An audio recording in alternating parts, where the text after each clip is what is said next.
Hey, I'm Tamar, and this prophetic word I received September 23rd, 2022 will benefit you and why I'm doing this video about the spirit of rejection and all the things that came with it and all those type of things. So this is a word that the I am prophesied through my dad to me, and I was about saved for about 7 months. So this is what the I am said. Your hurt was not for your hurt, but it was for your seasoning, like as if you are a meal that has been prepared to be consumed by others. What you went through was not to hurt you, but to season you. A disclaimer, when you listen to the stories in this video, don't be like, whoa, it's Valencia. Like, I'm so sorry you had to go through that, especially the initial story that I'll talk about. Like, I had to go through it. I just want you to benefit from this, consume this so it can benefit you. That's the disclaimer. That's really pretty much it. You're going to see me in this clothing in another snippet in this video because I forgot to mention a story. That was a very key part. But let's get on to it. Okay, bye. All right. What is rejection? Collins Dictionary describes it as to discard or throw out as worthless, useless, or substandard, cast off or cast out. Blue Letter Bible describes it as to do away with, to set aside, to disregard, to despise, to bring to nothing, to cast off.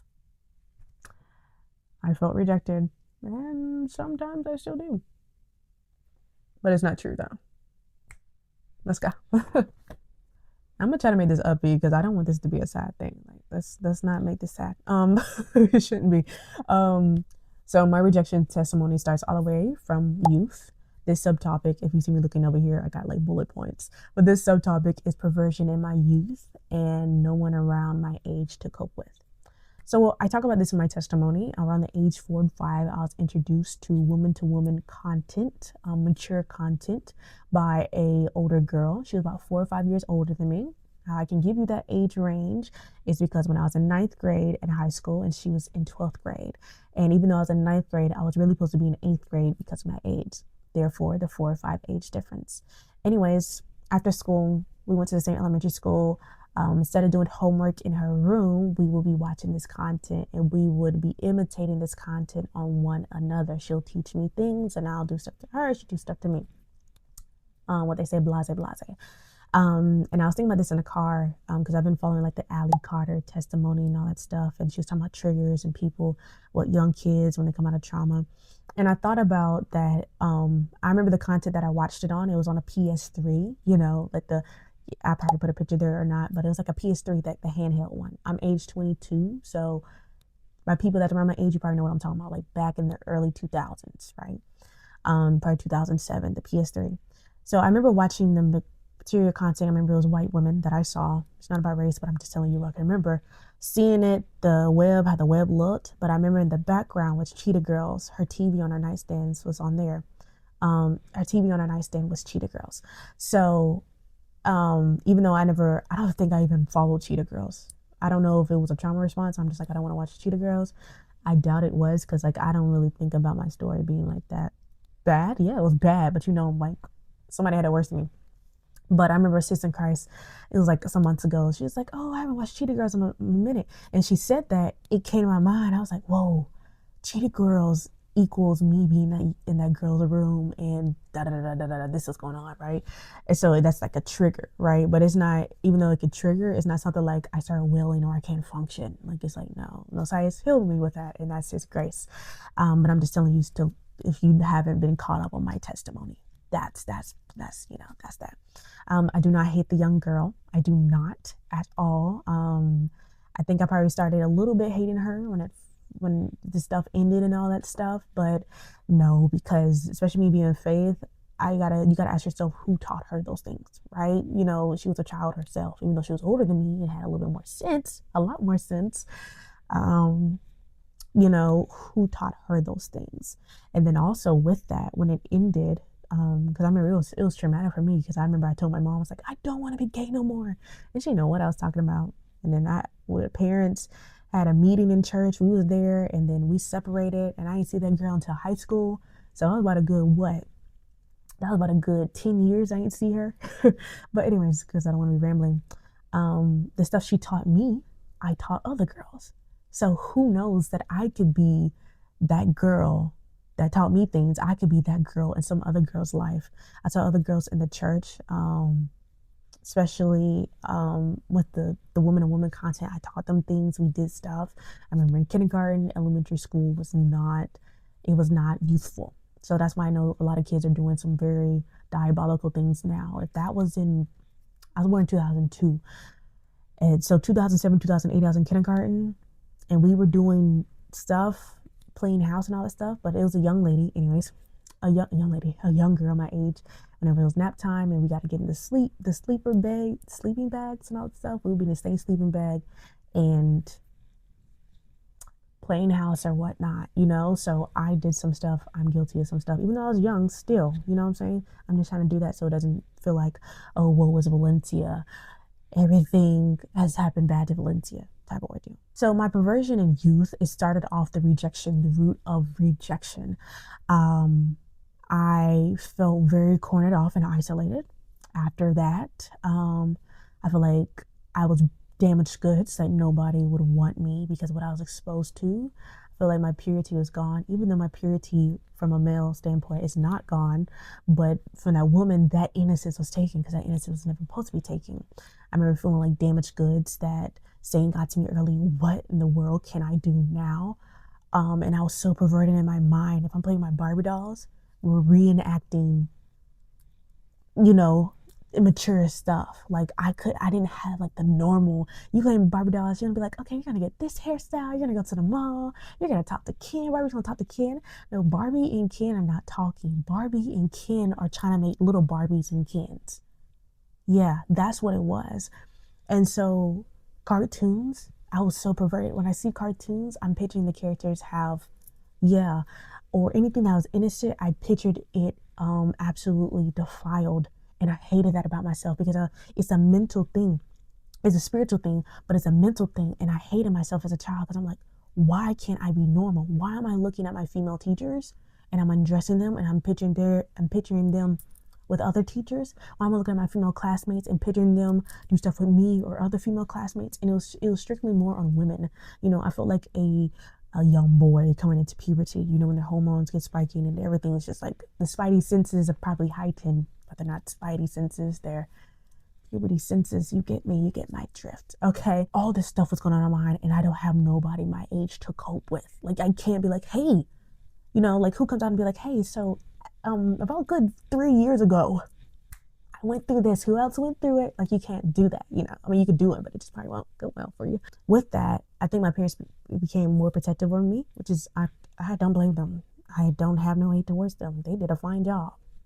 I never complained to them like, y'all could have did this. I was never that type of person. I was just like, y'all did good. I'm safe now. Y'all did good. Okay. Y'all did good. With also me being my parents has 3 kids. I'm the youngest and I'm also a girl. So it's already gonna be protection.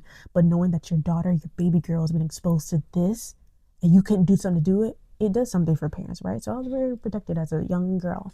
So I didn't go to sleepovers. I didn't go to friends' houses. That's not staying the night. No, that just did not happen. So I didn't have, after like in church and that girl and the other girls I taught, I didn't have people my age to really be a child with, right? Because everything was perverted, but also I just didn't have that. Like I'm telling you, like if I was in church, it was either people like children, they were either too old for me or they were too young for me. And I hated that because I'm like, I don't have nobody to relate with. Family reunions, my cousins, they were either too old for me or they were too young for me. So at family reunions, I'm hanging out with the older people. I'm hanging out with my parents, my uncles and all that stuff. And I hated it. I wanted to, be like a kid, the kid on the block, like I see in the movies, like, hey, I'm gonna go to my cousin's house. Hey, I'm gonna go here. I'm gonna go to my neighbor. It was none of that for me. And I hated that. I hated that part of my childhood. I want to say I hate all the childhood, but I hated it. And I just felt rejected.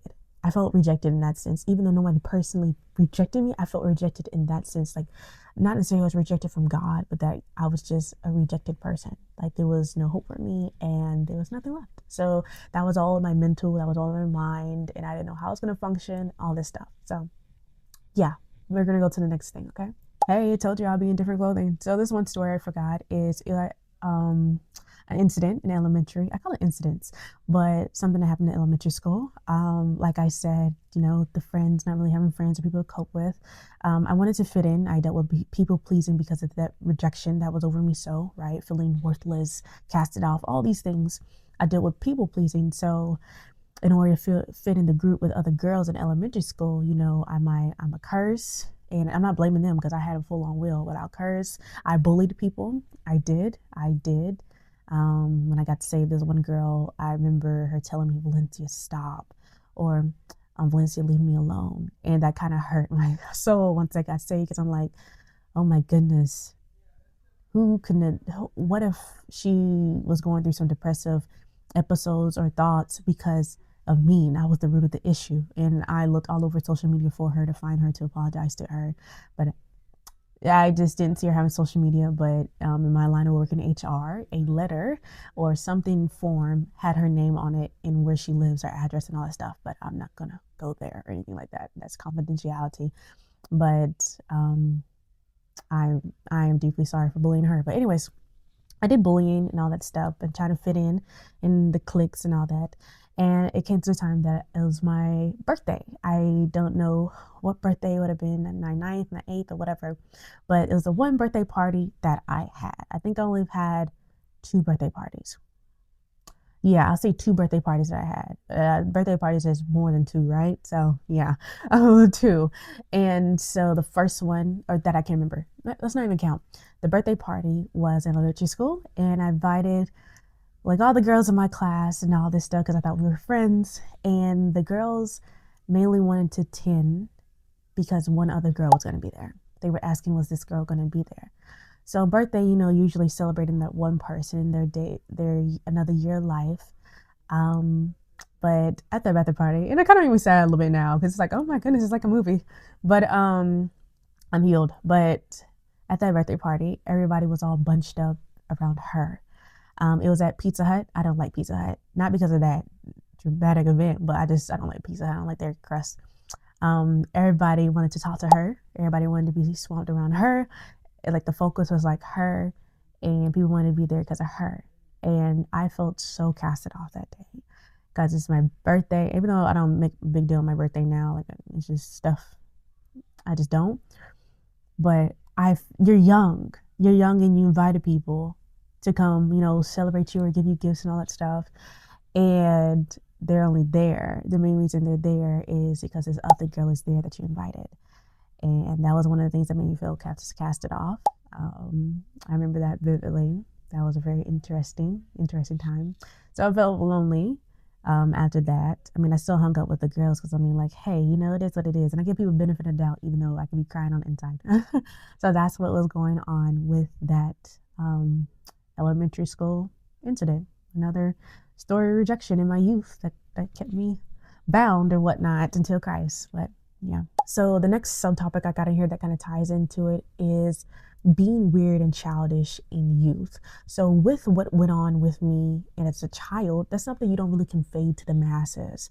Like, hey, this is what I went through as a child, to other people your age. Like if you're in middle school, high school, they might look at you like, they might make fun of you and all that stuff. Like we're just jokesters. Like that's just my generation. That's what we are, right? I mean, I've done it too. But I was very weird and childish. Very weird. I still have my Snapchat memories and I'm just like, oh my goodness.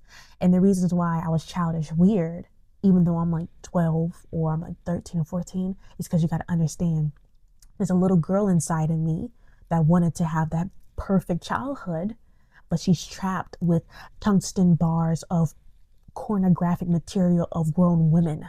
I was open up to grown women's bodies on through electronics. I wasn't supposed to see that. That did something with my mental. But I'm like, my body doesn't look like that. It made me hate myself because I'm like, oh my gosh, I'm not attractive. And I'm like 7 and 8, So there's a lot of things that was going on. So it made me weird and childish. I was weird and childish at a time I probably shouldn't have been childish. I mean, I'm still weird. But, there's a time where I shouldn't have been, or what people when I think be childish. But because I didn't have that childhood, I liked doing stuff that you probably would put away if you were at that age. Like I remember I didn't stop playing Barbie dolls, I think until 8th grade. I remember I had a big fat baby, like Barbie doll. I think it was 7th grade. It had to be 7th grade, 6th grade. And I remember I brought it to school and I had friends and it was like, you know, girls sharing it. And I remember I left it in science class. I was like, oh my gosh, no, I left my baby. I left the baby. And so I remember I went to science class and I saw my middle school crush playing with the baby, like making fun of it, like whose baby it is. And I had to take it from him. And he was looking at me like, oh, I'm sorry. And that was so embarrassing. I was like, oh my gosh. Wow. But yeah, so I played with a lot of stuff that was childish, right? And I felt like an outcast from people my age. Because people my age, 6th grade, not mind you, 6th grade. I think that was either 2012, 2013. 6th grade, people are having sex. I'm like, what is? No. I just want, give me cartoons, give me this, and give me this. Even though I was saying no, I was still doing stuff behind the scenes. I talk about this a little portion in my book and also on YouTube on my testimony video. I did engage in child pornographic material. Yes. Because I was so caught up in, I knew perversion. I was intimate. You know how we're supposed to be intimate with the word of God? I was intimate with perversion, right? And perversion made me feel like that's what made me accepted, right? Because you send stuff, your body to people that they like accept you for that time and that pleasure because their spidey senses are tingling, right? So yes, I was in childhood pornographic material. I sent stuff to men I did not know, probably women I did not know. Whenever I got an electronic device, the Android like tablets, that would probably been like, I think that started like in 6th or 7th grade. Wattpad is for reading. No, the chats and DMs, Kick, yeah, it was dangerous, right? But even though I was looking at the people, my classmates, like, you're doing sex, and we're like 12 and 13. What's going on here? But meanwhile, I have this whole different persona of me at night on, you know, that's that. We're gonna go to the next topic now. So let's really get into the rejection like stories, right? So the middle school incident is what I call this one. It was 7th grade. In 6th grade, I saw 2 girls that I knew they were already close, like friends, like from elementary school, but they allowed me to be with them, and it was like a clique type of thing, like just 3 of us, right? It was just like this. It was really 4 of us, but 3 of us was really close, those 2 girls. 7th grade, we were still friends, but it came to a point that one of the girls in the group, I knew she was interested in a guy. And back then we were still like, oh, that's her man, even though we're like 12 and 13. But I knew she was interested in a guy. And something in me, I had loyalty in me. Like I had loyalty in me. I'm just like, that's your man, girl. I ain't gonna touch him. That's you. He might be attractive, but that's yours. I'm gonna respect what's yours. Like that's the type of person I was. I'm gonna respect what is yours. Okay. And I remember it was like after school and everybody was in like, not everybody, most of the people was in the gym because you either a car rider or a bus rider. And you had to wait in the gym for your bus to come at the side of the gym. So waiting in the gym, and I remember he came around, right? I'm sorry, I got my essential oil going and I smell my fragrance a little too hard. Yeah, I might start coughing. But I remember he got like really friendly with me. The girl that they were, I don't know if they were boyfriend and girlfriend, but they just knew they liked each other and everybody knew like, oh yeah, that's her guy. And I remember he came on the bleachers towards me, and I believe he put his arm around my shoulder. And he was like, hey, babe, or like, hey, like, baby girl type of thing. And Valencia was like, hold on. Ain't you with, I'm sorry, I said the young lady's name. Ain't you with, what's her name? No. Like, back up. And look, there's another girl present watching this. Another girl present watching this that we all know. All the girls. So me being the good friend, I'm like, hold on, wait a minute here. You wait 1 second. I'm going on Kick. That's what we had back then. Snapchat was Kick. Or Kick was Snapchat. That's what it was. Kick was Instagram. Like that was it, Kick. And so we had a group chat. And I told her, I said, girl, listen, let me tell you what this guy did.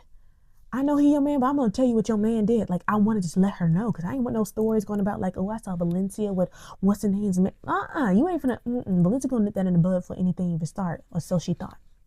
I told her what was going on, thinking she'll be like glad and thankful, like, thank you so much for telling me, Valencia, you know, thank you for being upfront and honest. You could have withheld this. That didn't happen at all. Instead, it was the standpoint of, you trying to steal my man? You trying to steal my man? So in my heart, I'm like, what are you talking about? I'm literally telling you what he did because I love you and I know this is who you like, and I'm not disloyal. Like, we're sisters. You know, it was that type of relationship. Like, we're sisters. And she got so mad at me. She was saying like I was fake, like I was trying to take him from her and all this stuff. Mind you, Valencia, listen, I'm a realist. I wasn't like I didn't have all that in a bag of chips. It was middle school. People still going to puberty. So I don't know what he was doing next to me anyways. I mean, he was like the top guy in middle school. I ain't gonna say I'm like the lowest of the lowest, but you know, I wasn't all that. I wasn't honey in the comb. I wasn't honey in the honeycomb. I made that up. But that hurt me. That absolutely hurt me because I'm like, what are you talking about? Like, girl, no. I'm on your side. And she didn't take it that way. She took it as I was trying to steal him. So then she brought the other friend that I was really closer with than her into the mix, saying, Valencia was trying to do this. So then they're coming against me in the group chat. And then she brought another girl into the group chat. And then she brought the guy into the group chat. And this is what got me. The guy literally lied. He was saying, I didn't do that to her. I didn't do that to her. So I'm like, what in the, why is everything against me? You gotta understand me. This feels like the world is against me. Like, these are my sisters, or what I'm calling like my family or whatever. And they are literally coming against me when what did I do wrong? I literally did the right thing. Like, I'm trying to tell you before it tried to get blown out of proportion, and to let you know you need to leave him alone because, girl, he ain't loyal. You know, like, that's the mindset. And everything came against me. Everybody came against me to the point they wanted to fight me. Now, Valencia said some choice words in there. I cursed. I had a little sailor tongue for a little minute. I did. No shame about it. Oh, no, I'm not ashamed about that. But I'm saying, like, I've been redeemed.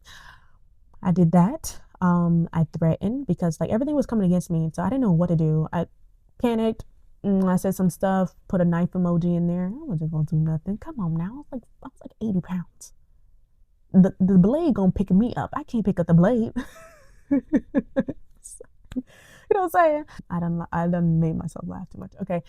So all that's happening in the group chat, and they wanted to fight. They want to jump me. And I'm like, and look, my parents don't know nothing about this. Like, I can't tell them. I'm cursing in the group chat. I can't tell my God-fearing parents that I'm cursing in the group chat and I'm friends with people that I shouldn't be friends with, and that this is happening and this is happening. And guess what? We're going to have a fight tomorrow, mom and dad. Like, I can't do that. Hello? So I'm holding all this in by myself. I remember after that, and that we ended the conversation and saying they was gonna jump me the next morning. I didn't know how to fight. I'm like, you're just gonna have to windmill it or something. I remember going to wash dishes and I was crying while I was washing dishes because I'm like, what have I done wrong? And mind you, I'm not in Christ, but it's like you're talking to Christ, but you're not talking to Christ. Like, you feel like you're talking to yourself, and it's like, what did I do wrong? Like, I felt so betrayed. I felt so betrayed, and I felt so rejected. I was like, I did the right thing. I tried to do the right thing because I truly love you and I don't want you to be hurt and I don't want people to blow this out of proportion. So let me get ahead of it, and literally backfired. And that crushed my world. My friends were my friends because, you know, like I told you, in my youth, I didn't have nobody to cope with. I didn't have people around my age. I didn't have those friends. So then I finally got friends. They were like my life. They were like their idols, honestly. And those came crashing down that night. And I was like, and I can't talk to nobody about this. I can't tell my parents about it because I just cursed up a storm and I don't want to get in trouble because it's going to come back on me. And I can't tell them all this stuff because it's going to, you know, I was very secretive. I was a preacher's kid. Hello, you know, you can't tell them everything. Well, I couldn't. No, don't be like me. But all this stuff was going on. And I remember the next day, I was waiting to get jumped. Waiting for a butt whooping. Didn't happen. I remember they looked at me or something. They didn't do it. And instead, they had like a backup plan. And so what the young lady did is she screenshotted the messages out of the group chat. And she specifically on the screenshot of the messages I said with cursing and with my threatenings. And she showed it to the principal. And the principal's like assistant called me to the office with the principal. And you gotta understand, all Baker kids, my last name is Baker. Throughout 3 of us, we went to the same elementary, middle school, and high school. So they know my parents. And we're not really troublemakers, right? And I saw the girl with her tablet showing the messages to the principal. And he said, because it happened off campus, we can't do nothing about it, right? Just hope it don't ever happen again. But the principal said to me, because I know your father, I'm going to tell your father. So not only was my world crashing down And I was just holding everything within me last night from like breaking down because I can't tell my parents because it's gonna come back on me. And it's still what got told to my parents and it still came back on me. And she walked away free. And I didn't. I got in trouble, got a whooping, got a Bible lesson too. 2-for-1 special. Y'all know my dad, the word was chef. Love you. 2-for-1 special. And that was a very eye-awakening an eye-awakening moment for me. It was like I couldn't trust no girls no more after that. And I also forgot to say in the group chat, they brought up my secret. Now, because kids, the trauma they go to, they might make a joke out of stuff, right? So like I said, you can't be like, hey, 3, 4, 5 years ago, a girl taught me this and it actually hurt me. Like, you don't come out like that. So you might joke, you might add a little flavor, lies to it, whatever.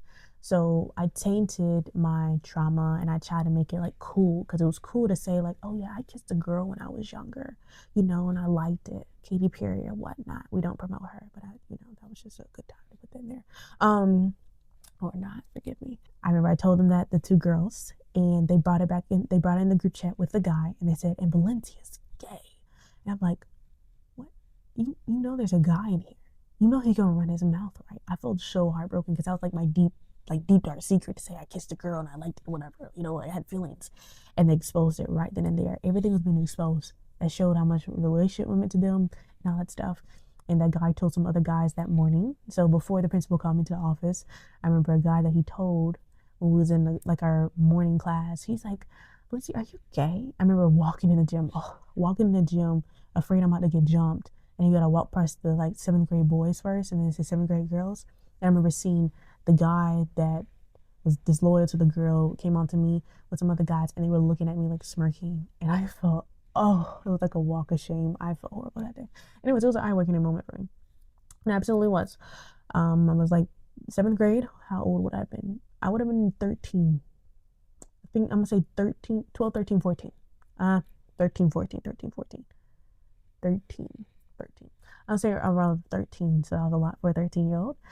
So 7th grade, I had no friends after that. And somehow it transitioned to when I got to 8th grade, I was able to get in advanced classes. I was in regular classes. Ain't nothing wrong with if you in regular classes. It ain't really that much hype in advanced classes. I'm going to tell you that now. I thought it was going to be all ponies and rainbows. I was like, oh, wow. No, they just as bad. So it was amazing how my coach or my English teacher made a way for me to get in advanced classes. So in 8th grade, I was in advanced classes, and I was kind of excited for that because once again, Baker Child, all my brothers went to the same elementary, middle, and high school, but they were in honor classes. They were in gifted classes. Elementary school, they was in gifted. It was called Wings program, but they was in a gifted program. That's what they were in. They smart like that. I wasn't in that in elementary. I was in regular schmeckling classes, okay? 8th grade, I got into those regular classes because I didn't want to be that embarrassment. And I get to high school, and the high school teachers is like, I thought there was a 3rd Baker Child. And they see me in the regular classes like, oh, she's not like her brothers. Yeah, it was a little pride, ego thing. But anyway, I got in advanced classes in 8th grade, and I made new friends. And I was like, okay, this is going to be a different reality. And all of this stuff. Yeah, that didn't, But we're gonna skip that and go to another middle school incident or whatever. This is a really, really small incident. With this one, it was with the young lady. I don't know if I said it because I done redid this so many times, but in kindergarten, after me learning all this stuff about the woman content, I took it to kindergarten. And I taught one girl, or either, I can't remember how we both introduced. Maybe she introduced it, I introduced it. Anyways, we played house at nap time in sleeping bags. Yeah, that's what we did. Touchy-feely. This is what that is. This might have been taste there too. We're all grown. Well, if you're on TikTok, you've seen more explicit things than what I'm saying. So let's be for real, right? They ban people for speaking the truth, but then you can see a full out moon of a woman, and it's everything's hunky-dory. Oh, it's not that bad. The young lady, I saw her in middle school. We went to the same middle school, and it was never really weird to me. I don't know. And one time in the hallway, she was with another girl. She was with another popular girl. I don't know if that affected the response. I don't know. But I don't know why I randomly brought it up in the hallway. I don't know how I brought it up. I'm like, hey, you remember what we did in kindergarten? I don't know how I brought it up. Anyways, her response was like, she was ashamed. She's like, Valencia, I don't want to talk about that. Please don't tell nobody. Don't tell nobody. So me receiving that is like, she's ashamed. Even though now I'm thinking like, oh, she's just ashamed that the situation would happen. Like she probably didn't wish that happened. But to me, how I received it at that moment is she's ashamed, but she's ashamed of me. So then I felt rejection in that. So rejection with the two girls and a rejection from this person who was a close friend. Like we was close in elementary school, close. And this is a thing, I want to say that bonded us, but it's like, hey, girl, we went through the same thing. We need to, once again, what I said in the first bullet point, perversion of my youth and no one around my age to cope with. So she was the perfect person to cope with because I'm like, we did this together, but she was ashamed and she didn't want me to tell nobody that we did these things or at all. And I still have it. Because like, what do I gain from that, honestly? So that was that one incident. This is another incident I forgot to, it really wasn't major, but because, like I said, in my childhood, not having no people to cope with, and I just really wanted friends and all this stuff, and just going through all that, feeling casted off and all that stuff. So I met a friend like in middle school. I think it was 8th grade. Yeah, 8th grade. And I really got to know her, 7th and 8th grade. And like I was really close with her. I was like, oh my gosh, I found someone like for myself. Like I wanted somebody for myself. And that's kind of why I had like desperation for like marriage too. Because it's like, if you have a husband or if you're a man and you have a wife, who else they belong to but you? You know what I'm saying? That seems like the solution. But you can't get married at 13. But anyways, I was hello. Yeah, so we were really close. She was my bestie for some time to like I think like ninth grade or 10th grade. And I remember asking her one question. I know she was close with some other people, but I remember asking like, "I'm your bestie, right?" And she said, "You're one of my besties." I said, "Huh?" Usually when you say best friend, it's not plural, but it's what, singular. What do you mean one? And that like I was distraught. I had attachment issues. I'm telling you, I was distraught, and I was like, "What?" She's like, "Yeah, what's the name's my other bestie too, best friend too." I'm like, "What do I have to educate you on best friend? We're like 15 and 16. You don't know what that is?" When people have multiple best friends, that's, I believe, if you say best friend, that means you're the best out of all friends, That's what I believe. Still believe to this day. But anyways, and I was distraught because I hold a lot of my trauma in. I hold a lot of my feelings in. I don't have an outlet. I didn't have an outlet because I didn't have Christ. Christ is my outlet, but I didn't have that. So it came out all that time. I was like, I'm finna KILL myself. I said all of that simply because she said I wasn't her only best friend. Understand, if I was in her situation, I would have left me. Like, girl, what? I need you to keep yourself over there with all of that. But that's how bad it was for me because it's like, what? I felt rejected because I'm like, I'm supposed to be your best friend, and somebody else is your best friend. Like that's not. I felt like I was special. Like someone wanted me, and I can only be theirs, and they can only be mine, and that wasn't the case. And so all this stuff, just I felt casted off. I felt worthless and all this stuff. So I told her, I said, I'm gonna KILL myself, and I don't know how she felt in that moment. But I remember she told other friends, and the friend and her boyfriend came and said, "Hey," the friend was like, "Valencia, don't do it." And she was like a friend from kindergarten. And then her boyfriend was like, "Hey, what's the name is acting up because you saying you're gonna do this? Don't do it." Poor him. He just like, "Hey, I don't know why I'm in it. Now I'm in it." So that was the best friend thing with rejection, right? So let's go over the rejection in my youth. Just feeling it spiritually, that I felt spiritually rejected and physically rejected. The middle school incident with the two girls and with the other girl that I actually did stuff with in kindergarten. So let's move on to boys. Wow, let's do that. I might not stop it. We're just gonna keep going. So with my rejection, like I said, usually people that go through trauma, they don't want to be around people. I wanted to be around people. I hated being lonely. I would do anything for you to stay, which is why I was quick to you want sex, you want sex and content. I'm here. I'm your gal.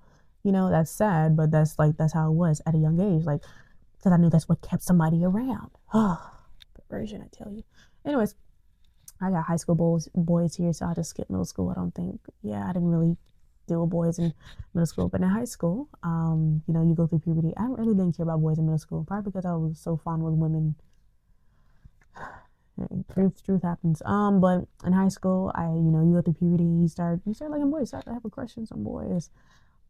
But I remember in 10th grade, I had finally got like a boyfriend, and my parents didn't know. They really didn't know. They thought he was just my friend, a friend that was a boy.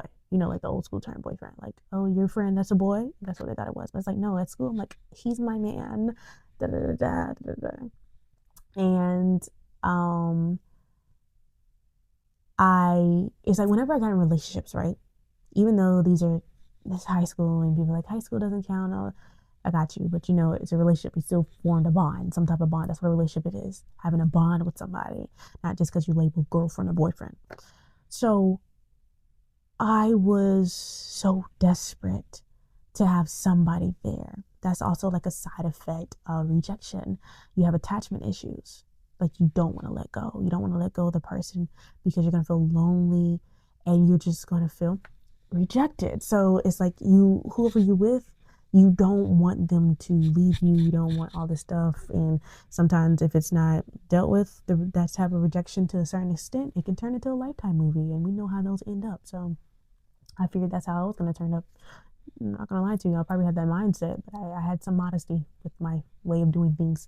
But anyways, so I just wanted them to stay. Like, even though I have a loving dad, he told me I'm beautiful and strong and smart, that I live to bring honor to God, like all this stuff, it just wasn't enough.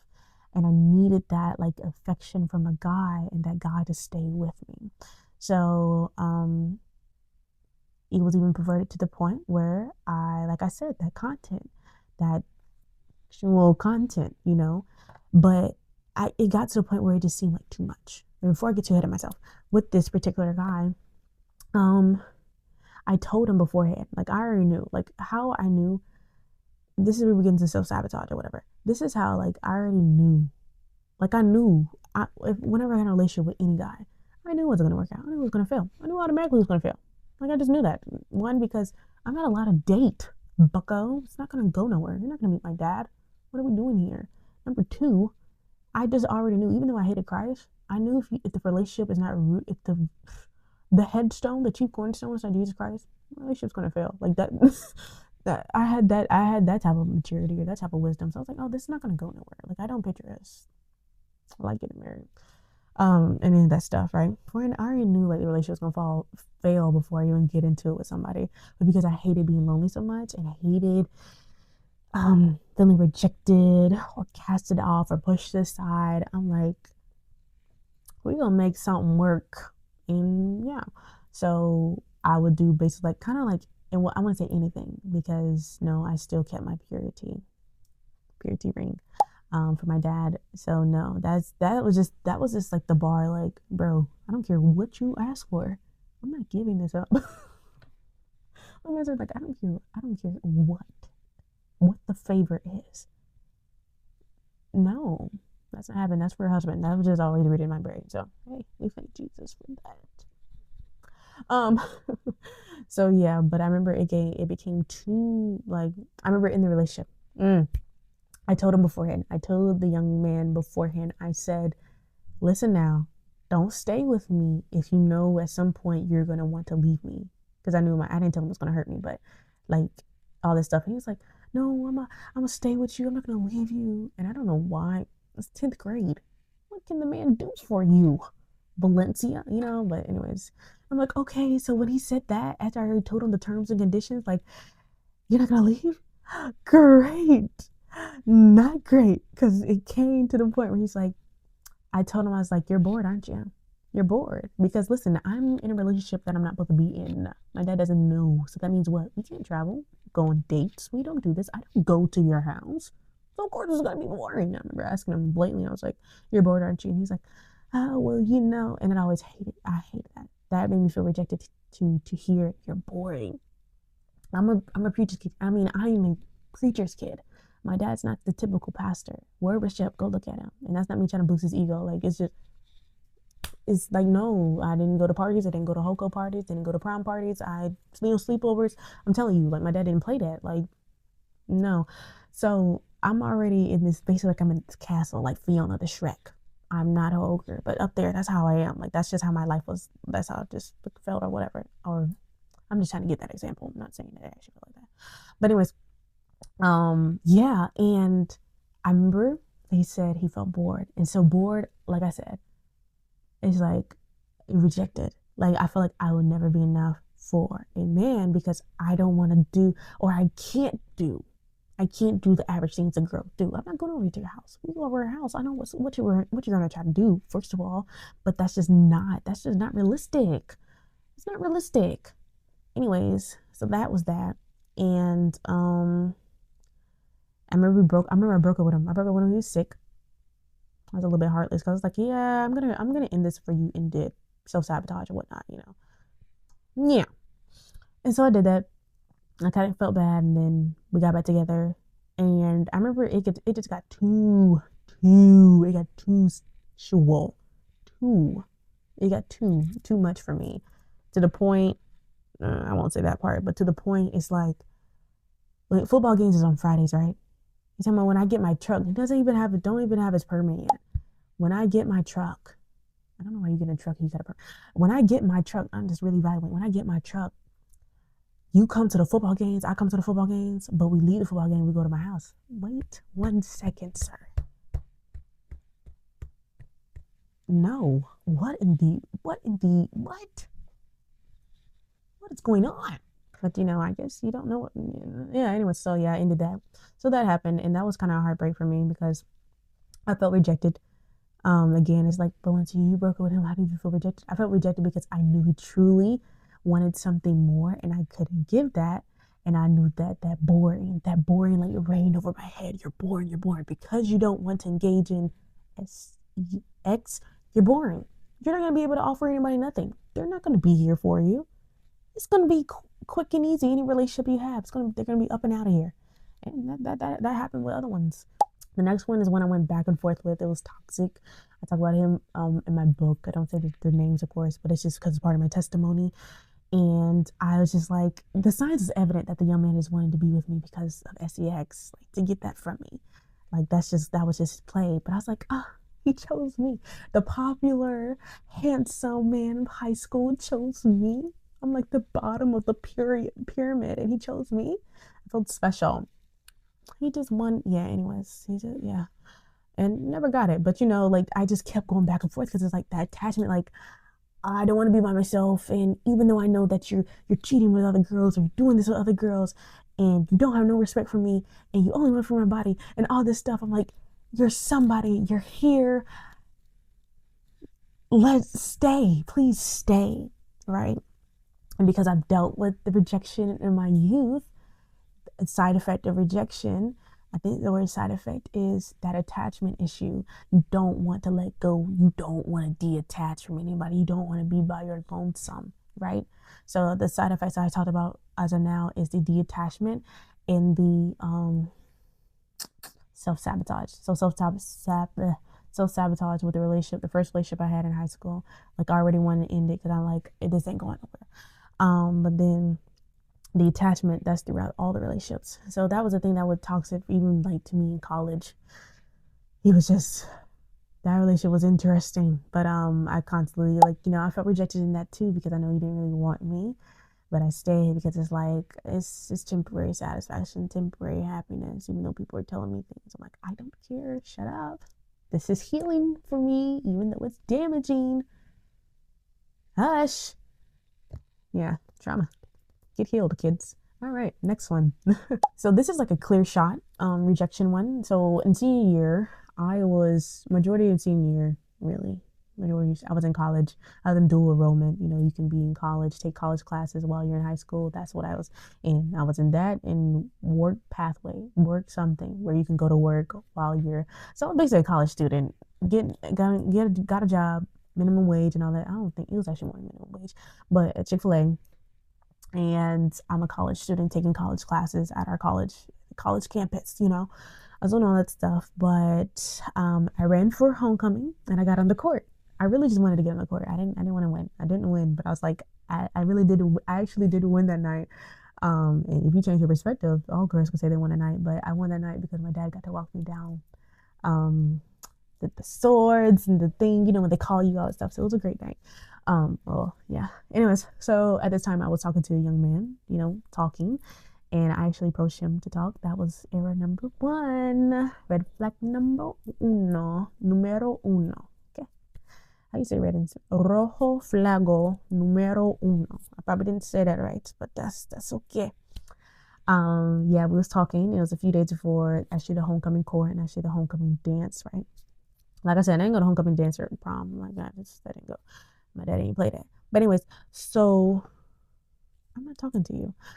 They need to stop doing that. I talked to a young man, and I noticed on the night, like the day of me getting ready for the homecoming, all that stuff, he just like stopped talking to me. Like stopped talking to me. So he talked to me the day before, but he stopped talking to me. Like ghosted me that whole day. So I'm waiting for his text, even though I'm on the football field. They're calling my name. People cheering me on. This is the moment I'm supposed to have like gladness, like, oh wow, I'm on homecoming court. I mean, you don't put that on our resume, so it's not really like hoorah, hooray. You know what I'm saying? But I'm still thinking in my head, I'm like, why hasn't he texted me back? Like, is something wrong? But the young man's at the game. Catch this. I went to go sit down, and where my friends were at, they were sitting by him, and he sat in front of me. Like, he was like behind me, and he didn't speak to me at all. I heard some laughter, but I think it was just him and his guys laughing, probably something else. He didn't speak to me at all. Walked past him, didn't speak to me at all. I got ghosted on my homecoming court night, and guess what? Rejection. Didn't know what I did. I hate ghosting. Oh my gosh. I didn't know what I did to him or whatnot, but that rejection feels so bad. This is a moment where my parents are trying to like celebrate me because we went out to eat afterwards, and I'm supposed to be enjoying this moment, but I'm like, hey, I can't tell them like, hey, I just got rejected by a guy that I'm not supposed to be talking to, by the way. This is some good wings. Did you try the fries? Like, I can't do that. So a lot of stuff I had to hold in, and that was like a bittersweet night for me. It was a bittersweet night for me because I got ghosted that night, and ghosting, it tears your heart up. I remember, I don't know if I talked about it, but a synonym for rejection is cast aside, cast away. I feel casted away. So that's that. So this one is college and TikTok. So I was tired. I guess I got tired over like the whole rejection and people not wanting me for who I was and all that stuff and all that. It was, yeah, that little face. So I started becoming an internet seductress on TikTok. Don't know how we got there. Well, I know how we got there, but yeah, I tell you, I know exactly how we got there. A guy. My goodness. If guys were your idols, say I. But it was a young man that I was doing comedy, like skits, like comical stuff on TikTok. That's what I was doing, and I was kind of getting known for that. But it wasn't really making like the attraction it needed to. So if you're a woman and you got internet, girl, you know how you can make some money. Well, I didn't make money, but you know how you can get that fame up there. Show your body. The prostitution. So that's what I did. I was like internet seductress, like the tight clothing, the makeup, the dances, the hip movement. Yeah, that's what I did. For what? Some likes and some people in my DMs. My goodness. Foolishness. Okay, I was the Proverbs 7-1 woman, kind of. But I still wasn't doing SEX, but still, like this, yeah. But how that started was the young man. I made one video that just was different from other content. It tried to like alert you to my beauty. And he's like, if you make content like this, you'll become like really famous. Like, this is the content you need to make. I was trying to tell the young dude. So I was like, attention.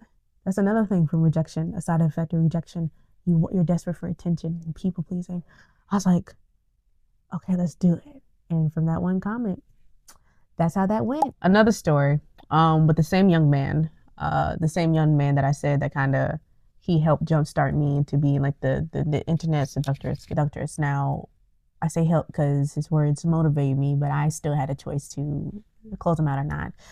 Because I was attracted to the young man. Like I said, men were my idols, right? And I had someone that's attractive that was interested in me, like someone's gonna accept me. It goes back to this acceptance. I want to be rejected, right? Doing anything to keep them along. And if he said this is what we need to do or what I need to do, and it'll make me famous and whatnot, and that this is something he was interested in, I'm gonna do it, right? Desperation, sad thing.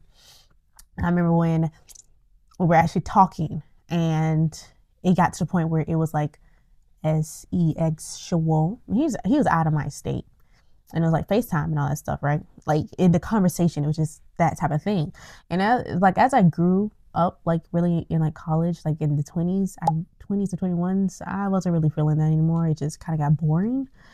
But I just had the pleasure of dressing, seductive or whatever. Like, but actually the talk, the sin stuff, yeah, it's just that is lost interest in that. It's kind of surprising though.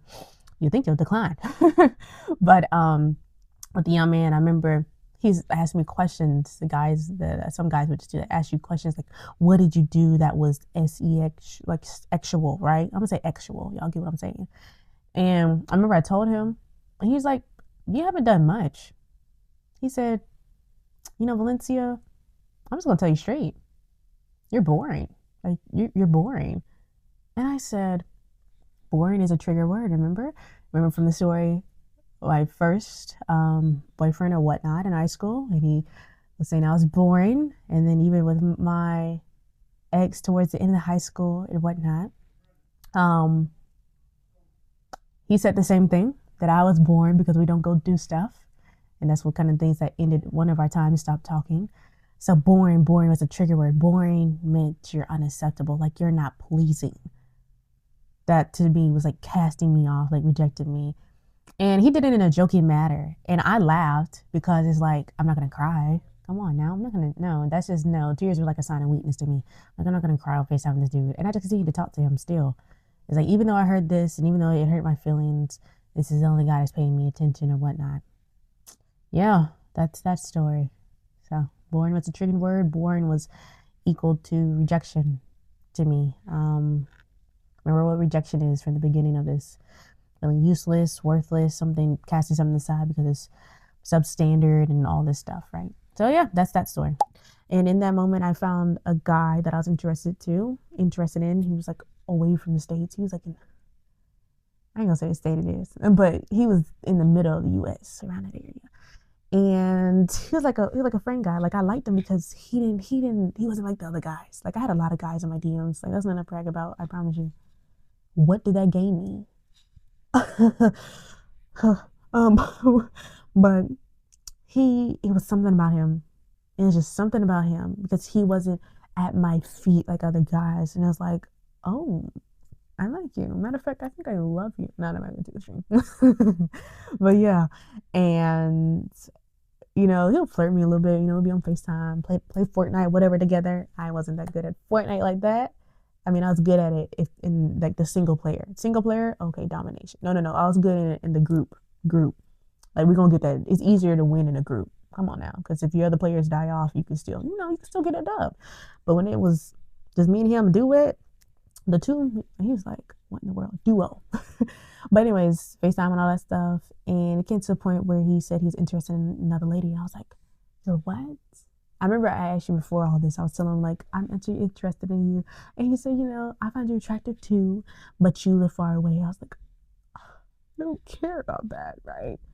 I wasn't a realist at that time. Like, in these times, I wasn't a realist. Like, of course, once your dad doesn't even know you're talking to a dude that's not even saved, by the way. And he doesn't know how you got in contact with that dude because of what you're posting on TikTok and how you came up to him.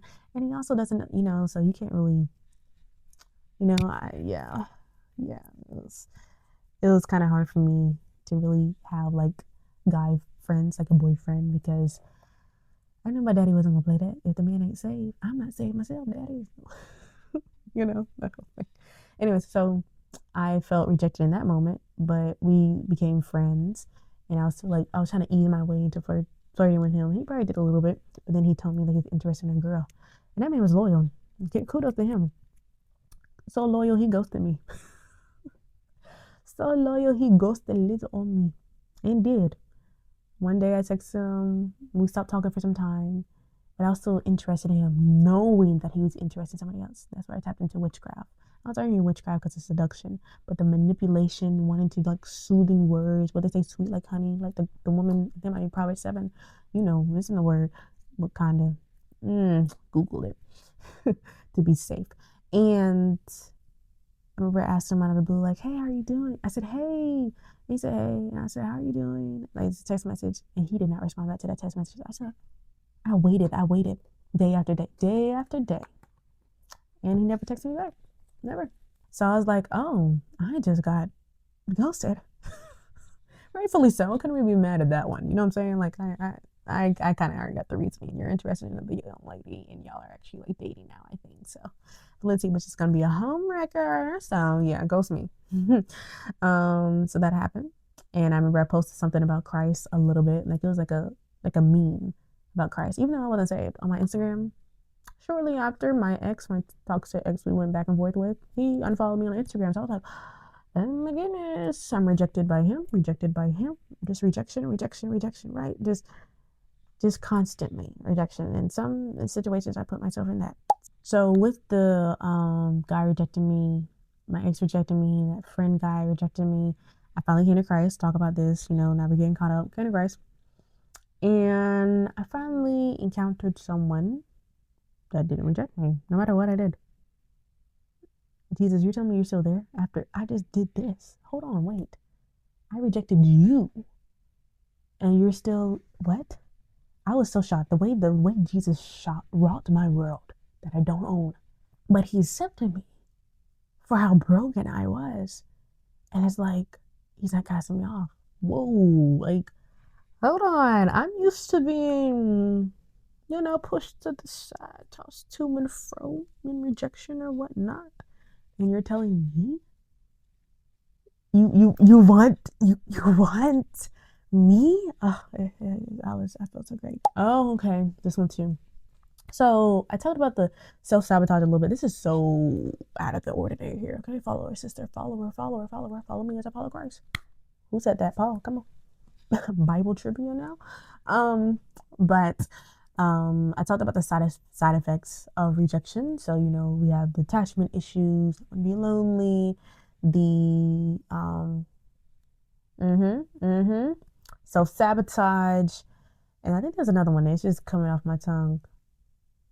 Yeah, so self-sabotage. So with this one, even when I came into Christ, I realized that I still dealt with rejection.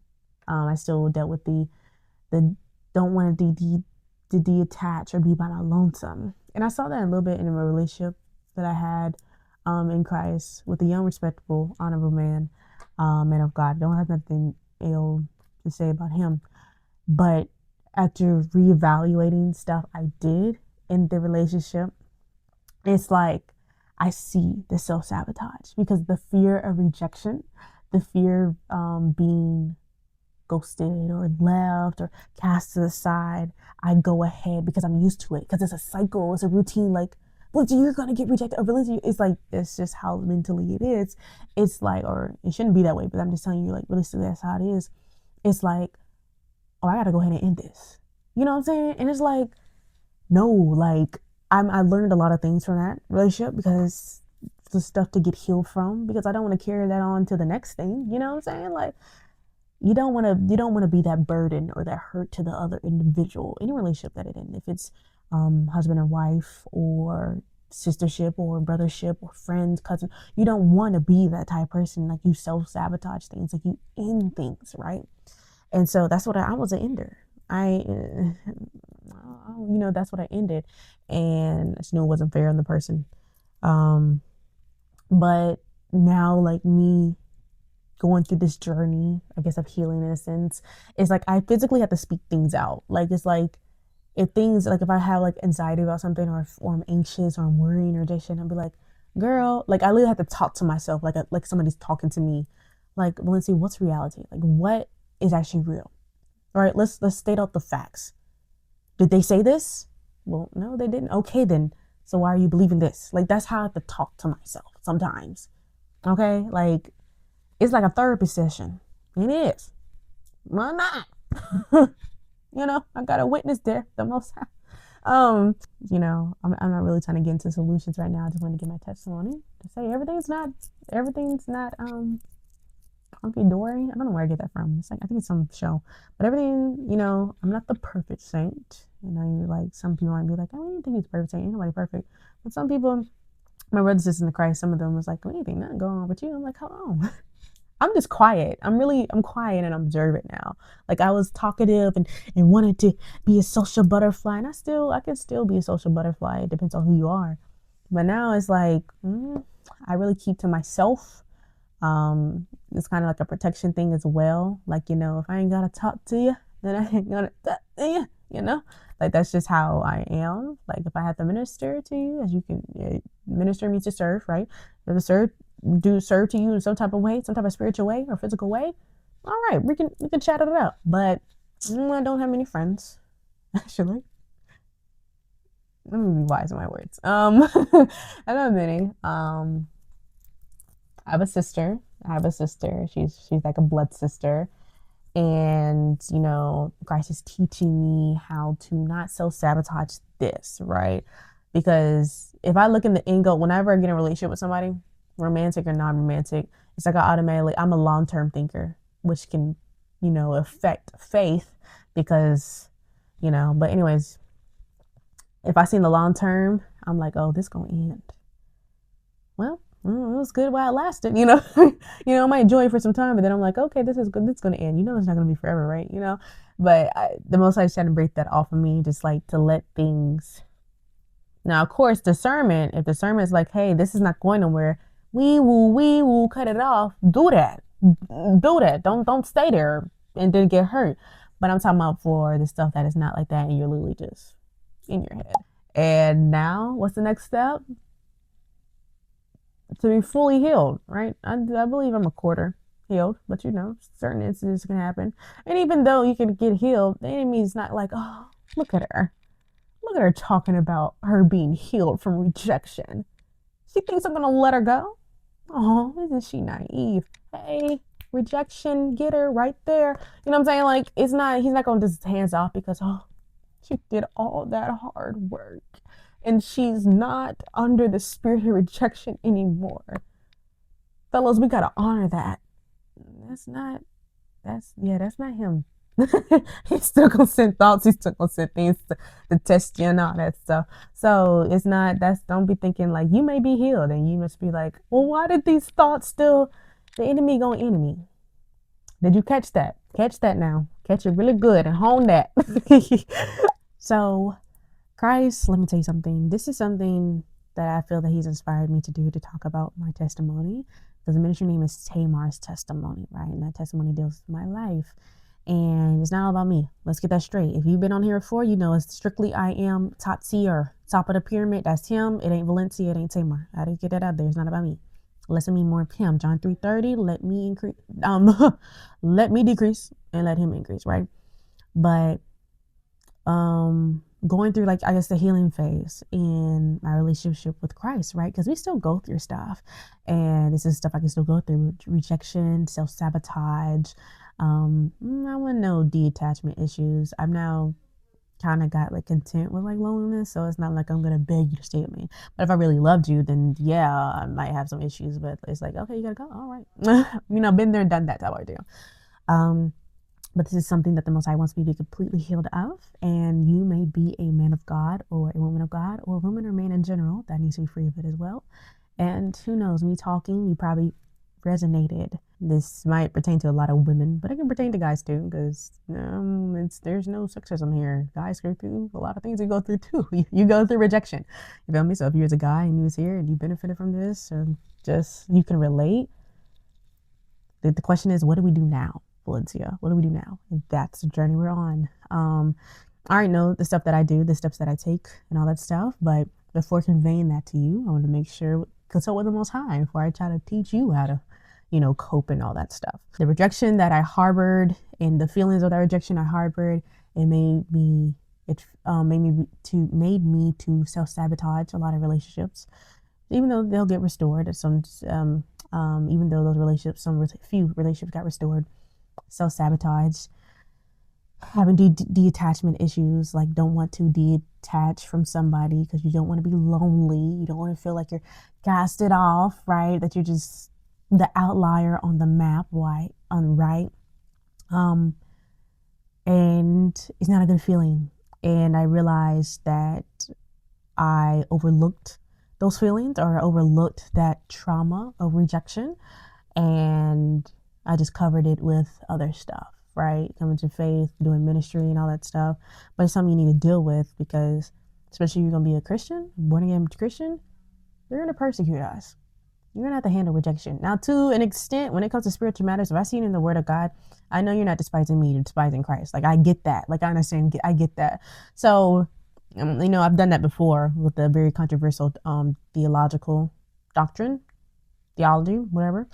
So I've done that before. But you got to be well balanced with experiencing rejection in all aspects or facets of your life, you know. Jesus wants to heal us from it. He wants us absolutely to, and we should definitely go to him for it, because what is he? He's been touched with the feeling of our infirmities. Do you not know that your Savior said, if they despise you, a synonym for despise is reject. If they despise you, it's not that they despise you, they despise me. He himself was rejected by his own people. 1 Samuel chapter 8 and chapter 10, Israel rejected him as king. He said it out of his mouth, you have rejected me as king. And that's when he appointed Saul. And he was rejected again as king when he was here on this earth. They made a mockery of him. His own people, Israel, rejected him. He cried in the garden of Gethsemane. He went through rejection all of his life. So of course, we're going to lean on Christ for the answer and the solutions. He's the best one to convey it to. If you got to cry it out, cry it out. I shouldn't have just 2 days in of me actually going through all of this stuff and releasing this stuff, you know, and I've cried some tears. I've done it. So, you know, he is the one he can be touched with the feeling of our infirmities. We have a high priest that can be touched with the feeling of our infirmities, and he specializes in rejection. I think it's Isaiah 55, I think, when it talks about the suffering servant, and it talks about Christ and his rejection. So I'm excited for this journey, and it's kind of different for me, because usually whenever I post about something, I provide the solution afterwards. Like, I have some solutions, I'm telling you guys, but I'm just gonna let this flow before I just go out there and be like, okay, do this, do this, do this. Like, can we marinate in it for a second? Can we just heal? Or we go up here trying to be like a teacher, you know, speaking to myself. But yes, you guys, this is my testimony of rejection. You probably went through similar things, and it's a welcome space for you to talk about it and talk about how you're going to go to Christ about it and all these things, right? It's a free space. Come on, let's just chat. Okay, love you, bye. Love you, bye. I was trying to say love you guys. Love you guys and gals, and y'all have a blessed morning, afternoon, evening, or night. And bye.